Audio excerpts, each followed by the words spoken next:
Hey guys, Seraph here. Early this morning, about 6 hours ago from the time I started writing this script, BHS released some news on the new gear coming out in TERA KR and the new gear revamp.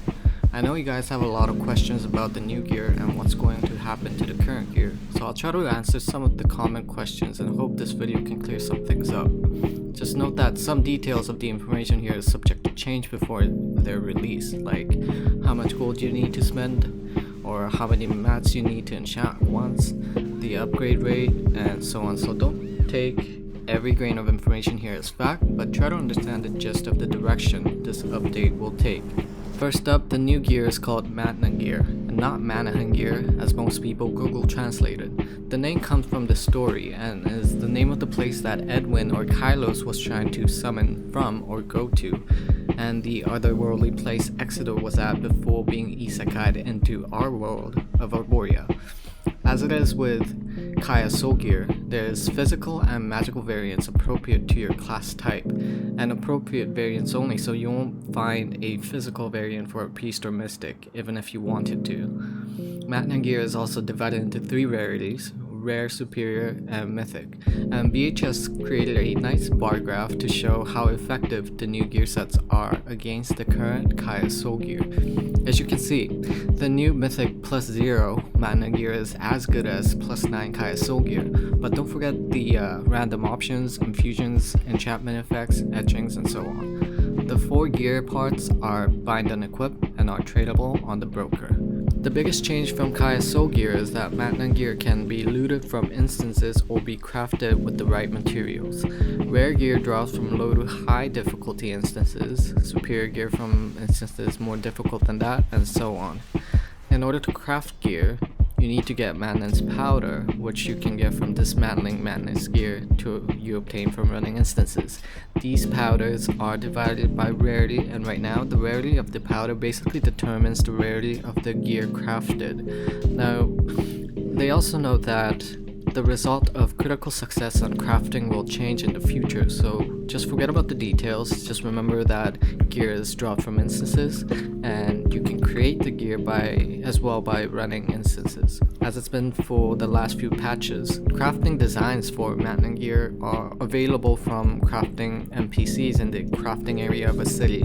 There was a time during Vision Maker days when crafting designs were dungeon drops only, and they've sort of taken that in to make the mythical Mahtnan gear crafting design to be either a dungeon drop, event reward, or perhaps purchase from the local cash shop. The materials from dismantling are not only used for crafting said gear, but also enchanting as well. From +1 and +3, you will need the powders to enchant. From +4 to +6, you will need key enchanting materials from low to high difficulty instances in addition to the powders. One material notes Dam Citadel and the other one says Valak Soul, but again, those are placeholders and the dungeon roster may be different. From +7 to +9, you will need key materials from high to highest difficulty instances, and so on. Mahtnan gear has 3 types of options: basic options, support options, and random options, and most of us should be familiar with basic options and random options. The newly added one is the support option, which is further divided into unique option and support random option. Apart from enchanting, this is where the meat of the grind is. Support options, specifically the unique option and support random options, cannot be changed. Allow me to repeat myself one more time: support options cannot be changed. To add on, unique options are divided into tier 1 to tier 5, and the list of unique options that are also subject to change will be added to either the description or as a comment in the comment section below soon, so please check back on this video or visit my TERA blog website to stay updated. The support random options will have relatively high values than regular random options. Subject to interpretation, this might mean that it will have higher values than the values on random options, or lower values for support random options will be omitted. Bad news aside and good news in, thanks to everyone's suggestions and complaints. Damage on enchant, downgrade on enchant, and confusion options have been removed. Even more intriguing is that BHS added a succession system where once you reach a certain enchantment level on a piece of gear, you can migrate the enchantment level, random options, and etchings to another gear of the same pod. This requires a succession stone purchase from the ticket shop, or in Gameforge's case, I assume the local cash shop.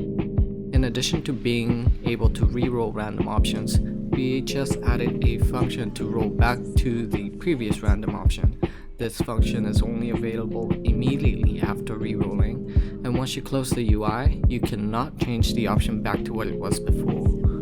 On a side note, weapon swap will no longer be viable, as BHS will change select skills to prevent equipment swap if used. That's it for now, if not all of the information written in the announcement. Hopefully it's been resourceful enough to help you figure out how to prep for the next season of TERA.